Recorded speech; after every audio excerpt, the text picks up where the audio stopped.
Hello বন্ধুরা, আজ আমি চলে এসেছি আপনাদের কাছে আবারও একটি নতুন রেসিপি নিয়ে। আপনারা সবাই কেমন আছেন? আশা করছি ভালোই আছেন, ভালোই থাকবেন। তো বন্ধুরা, আজকে আমি নিয়ে এসেছি আপনাদের জন্য একটি রেসিপি, যেটা খুবই সহজ পদ্ধতিতে দেখাবো আমি। খুবই সহজ পদ্ধতিতে গমের আটার নরম তুলতুলে ফুলকো ফুলকো রুটি খুবই সহজে বানিয়ে নিতে পারবেন। যারা নতুন রুটি বানাতে একদমই পারেন না তারাও পারবেন।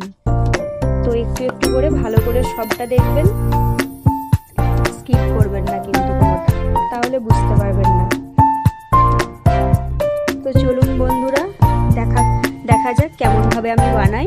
তো একটা গামলাতে আমি পরিমাণ মতো আটা, পরিমাণ মতো নুন দিয়েছি তাতে, ও অল্প অল্প জল দিয়ে একটা নরম ডো বানিয়ে নিয়েছি। তো এই যে দেখছো তোমরা আমি কেমন নরম ডোটা বানিয়েছি, ঠিক এইভাবেই তোমরা বানাবে আর ভালো করে একটু ঠেসে ঠেসে মেখে নেবে।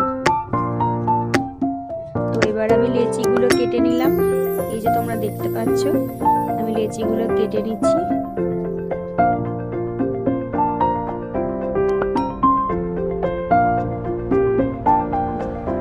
তো দেখো আমি লেচিগুলোকে এক একটা নিয়ে এরকম পিঁড়ির ওপরে ভালো করে একটু ঠেসে ঠেসে মেখে নিচ্ছি এবং গোল করে নিচ্ছি, যাতে কোনো ক্র্যাক না থাকে, তাহলে রুটি ফুলবে না বন্ধুরা। ভালো করে স্মুথ ভাবে গোল গোল করে বানিয়ে নেবেন। তো দেখো বন্ধুরা, আমি আবারও চলে এসেছি দেখাতে। এই যে কেমন করে গোল গোল করে বেলতে হয়, অল্প অল্প আটা ছিটিয়ে সুন্দরভাবে গোল গোল করে ঘুরিয়ে ঘুরিয়ে বেলে নেবেন। তো সবগুলোকে আমি এইভাবেই বেলে নেব, আপনারাও বেলে নেবেন এইভাবে।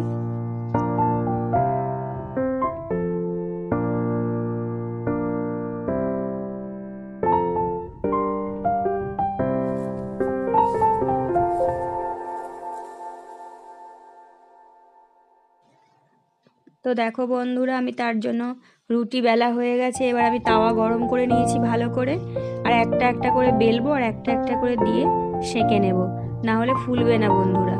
ভালো করে রুটি ফোলানোর জন্য এই টিপসটা ট্রিক্সটা আপনারা অবশ্যই ফলো করবেন। তো দেখুন আমি রুটি একটা দিয়ে দিয়েছি, এক পিঠ একটু হালকা করে সেঁকে অন্য পিঠটা সেঁকতে হবে। তো এই যে এবার আমি এটাকে ফুলিয়ে নিচ্ছি কেমন ভাবে দেখুন আপনারা।